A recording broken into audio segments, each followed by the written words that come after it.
दोस्तों, जय भीम, नमो बुद्धाय। भाजपा शासित 3 प्रदेशों में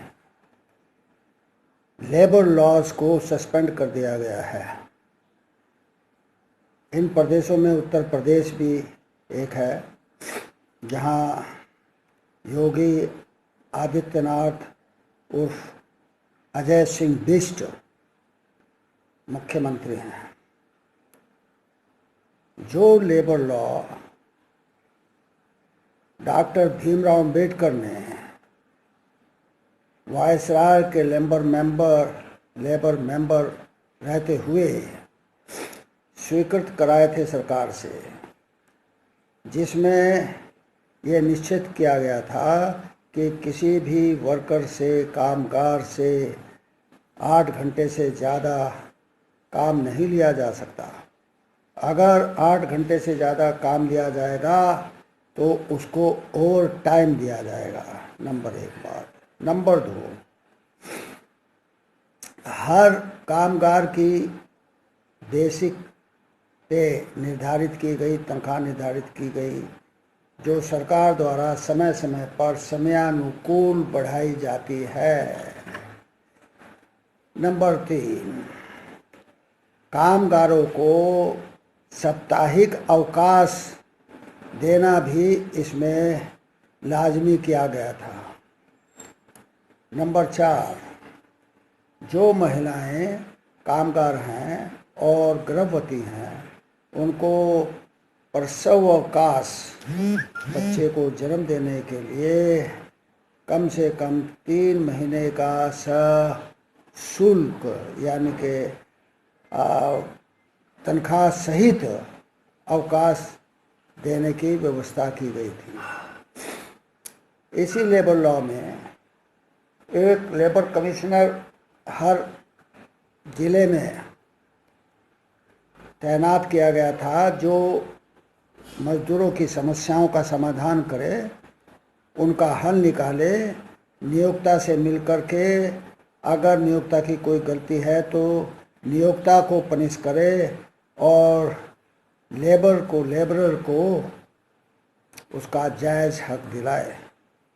लेकिन इन भाजपा शासित राज्यों ने ये प्रावधान, ये लेबर कानून जो है उठा के ताक पे रख दिया है।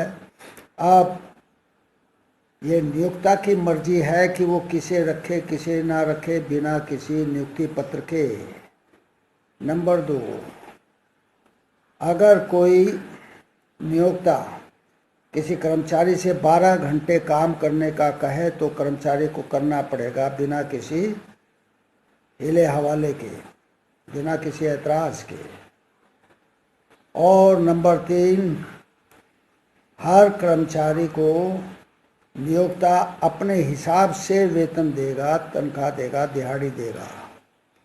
ये दिहाड़ी मजदूर जो हैं, दरअसल में इन्हें दासों के रूप में कन्वर्ट कर दिया गया है इन लेबर कानूनों को हटाने से।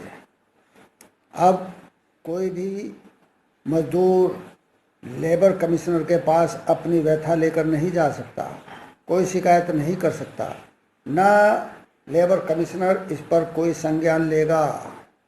कितने दुर्भाग्य की बात है कि देश की आज़ादी के 71 साल बाद ये व्यवस्था भाजपा शासित प्रदेशों में हो रही है, जिसे भारत के प्रधानमंत्री नरेंद्र दामोदर दास मोदी का मौन स्वीकृति है। अगर ऐसा ना होता तो सवाल ही नहीं था कि कोई प्रदेश उन कानूनों को एक तरफ उठा के रख दे जो मजदूरों के हित में थे। भाइयों, मैंने आपको आगाह किया है कि इससे भी बुरे दिन आने वाले हैं। जो हमारे कर्म योद्धा हैं, जो हमारे कर्मवीर हैं, जो हमारे विकास की नींव हैं, ऐसे मजदूर, ऐसे कर्म योद्धा, उनको उनके भाग्य के भरोसे छोड़ दिया गया है। अव्वल तो इसकी शुरुआत नरेंद्र मोदी ने ही की थी, जब उसने सरकार में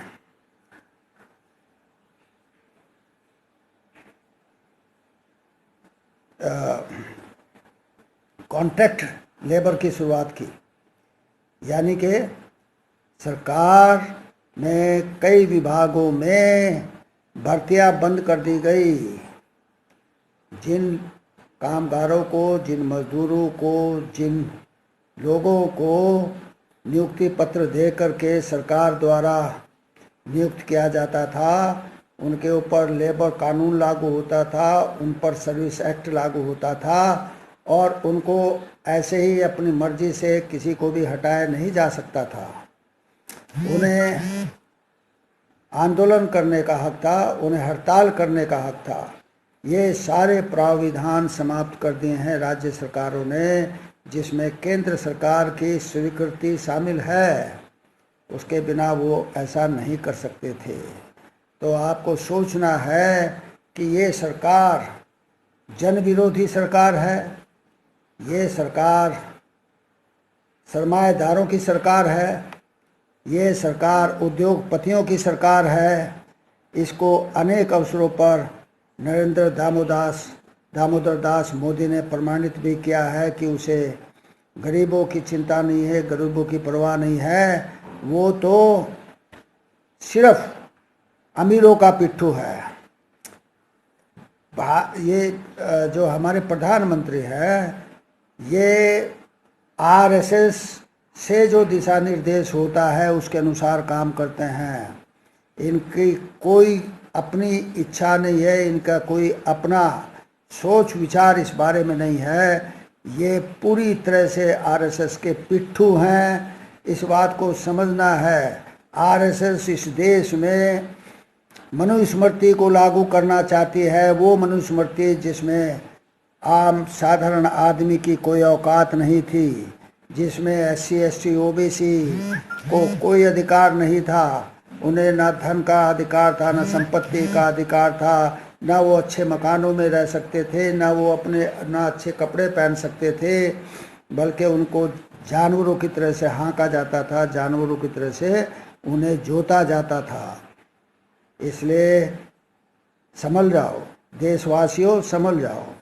अगर नहीं संभले तो बहुत देर होगी, और तब पछताने के अलावा कुछ हाथ नहीं आएगा, कुछ आपके पास में समाधान नहीं रह जाएगा। इसलिए समझ जाओ, संभल जाओ, और इस सरकार को अच्छी तरह से सबक सिखाओ। जय भीम, नमो बुद्धाय। आपका मंगल हो, आपका कल्याण हो।